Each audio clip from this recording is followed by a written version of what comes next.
Allez, on se retrouve ici sur le stand du MEDEF à l'occasion de cette fête des métiers, de l'alternance et de l'apprentissage. Et je suis en compagnie désormais d'Erika Montrésol. Vous êtes conseillère en formation professionnelle et chef du service communication.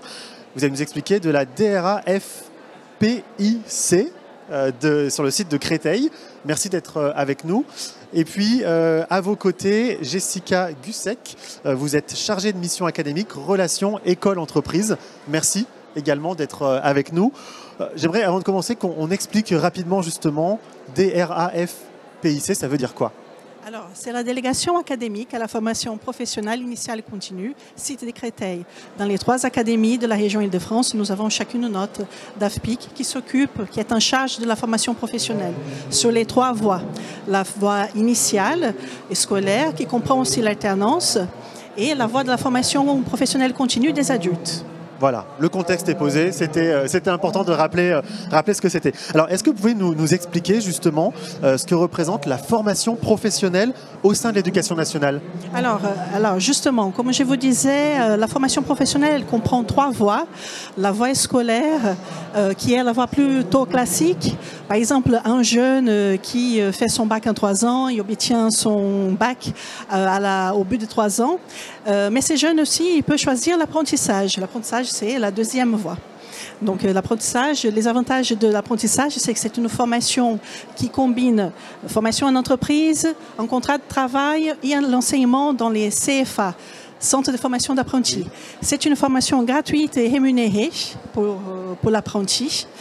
Les CFA académiques d'Île-de-France proposent un large éventail en fait, de formation allant du CAP au Bac plus 5.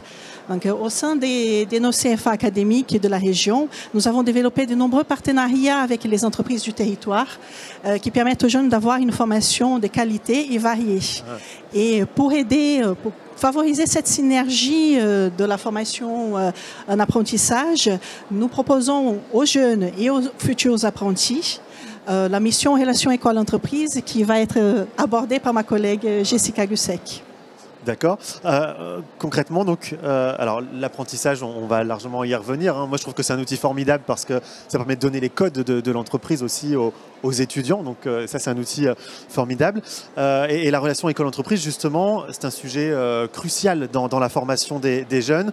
Est-ce que vous pouvez nous expliquer justement son importance pour la région académique Île-de-France ? Oui, tout à fait. En fait, la relation école-entreprise est omniprésente dans l'accompagnement du parcours du jeune, que ce soit dans son choix d'orientation jusqu'à l'obtention de son diplôme, pour mieux le préparer au monde économique. Et donc pour ça, en fait, c'est un enjeu crucial pour l'éducation nationale. Nous, au niveau de la région Île-de-France, nous sommes organisés en région académique Île-de-France et en fait, un service de la relation école-entreprise va se structurer autour des services qui sont dédiés, d'une part à la formation initiale et continue, mais également de l'information et de l'orientation. Nous allons nous reposer également sur des relais académiques et également au niveau départemental, diffuser de l'information au niveau des réseaux, que ce soit les comités locaux, école-entreprise, mais également au sein de tous les lycées professionnels qui aujourd'hui sont dotés d'un bureau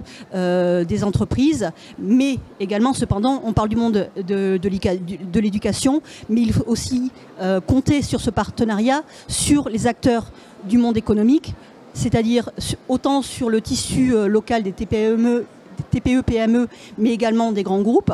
Et nous avons également des acteurs incontournables que sont la région Île-de-France, France Travail, la DRIETS, les OPCO et également l'ONICEP, qui contribuent justement à ce rapprochement entre ces 2 mondes.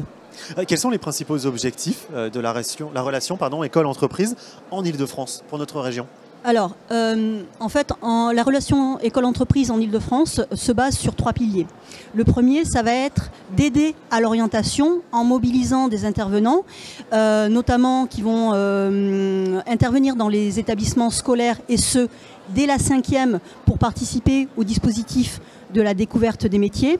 Ça va être également de former les jeunes, mais également acculturer les équipes pédagogiques en sollicitant les entreprises qui vont identifier leurs besoins et au niveau de l'appareil de formation, de pouvoir adapter l'offre de formation en conséquence. Ça va pouvoir être également des actions de mentorat qui vont être mis en place au sein des établissements pour aider les personnes à acquérir les compétences, que ce soit les soft skills ou les compétences transversales attendues.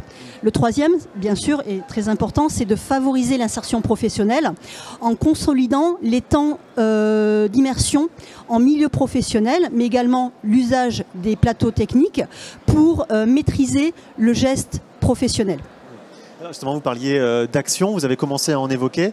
Est-ce que vous en avez d'autres, d'actions très concrètes pour mener à bien cet objectif, pour les atteindre, cet objectif ? Tout à fait. Alors très concrètement, l'objectif de la relation école-entreprise, c'est de promouvoir les métiers et les formations. Donc de ce fait, nous participons régulièrement à tous les temps forts d'attractivité qui sont organisés sur l'année scolaire tout au long de l'année, comme aujourd'hui notre présence sur la fête des métiers et de l'alternance.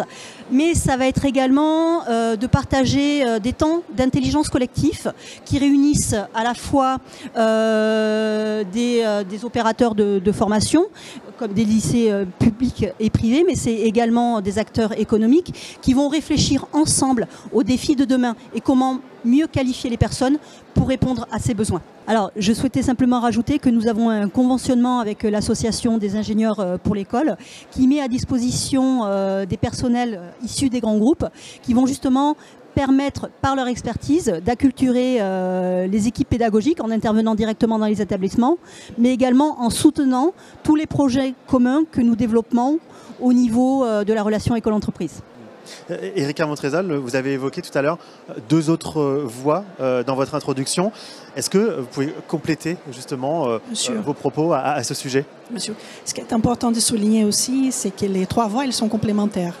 Et elles permettent à tout individu, qu'il soit jeune ou adulte, de se former tout au long de la vie. C'est là la logique des trois voies.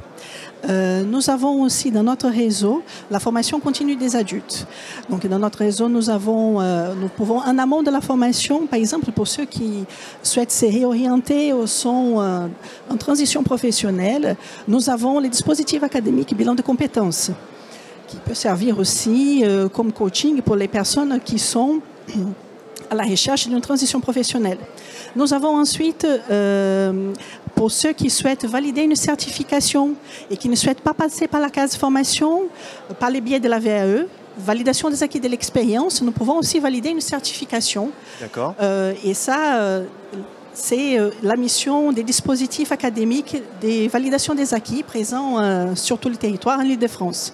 Et nous nous appuyons ensuite sur les réseaux des GRETA, qui est les réseaux de la formation des adultes. En Île-de-France, nous comptons 10 GRETA présents, un GRETA par territoire.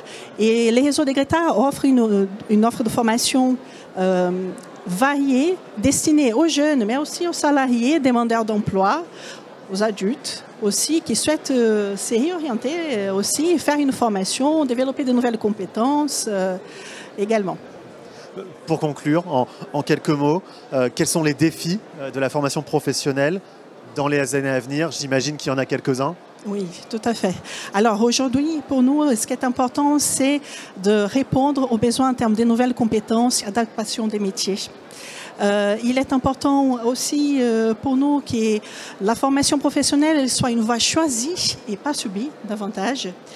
Et la formation, elle doit s'adapter rapidement aux demandes du marché du travail pour que les personnes puissent se former tout au long de la vie. C'est important d'avoir cette idée-là aujourd'hui. On a plusieurs vies professionnelles dans une vie et c'est important de se former tout au long de la vie.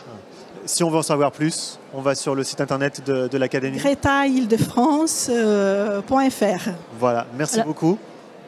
Voilà. Vous vouliez dire un mot de la fin? Je vous en prie. Non, ce que je voulais dire également, c'est que pour faciliter au niveau de la région académique Île-de-France, chaque académie, que ce soit Versailles, Créteil ou Paris, sont dotées d'une adresse, d'un guichet unique qui permet justement de pouvoir s'adresser directement aux services compétents pour faire cette mise en relation, et que la région académique a mis notamment à disposition un guide de la relation entreprise, école-entreprise, qui permet justement de recenser toutes les actions qui sont possibles pour justement travailler en partenariat avec l'éducation nationale, et donc notamment sur notre territoire, et de ce fait de pouvoir trouver le meilleur partenariat possible qui peut exister. de précieuses informations, donc pratiques. Merci beaucoup. beaucoup, mesdames, de nous avoir accordé quelques instants. Et puis, bonne journée sur ce salon. Merci beaucoup. Merci à vous. Merci.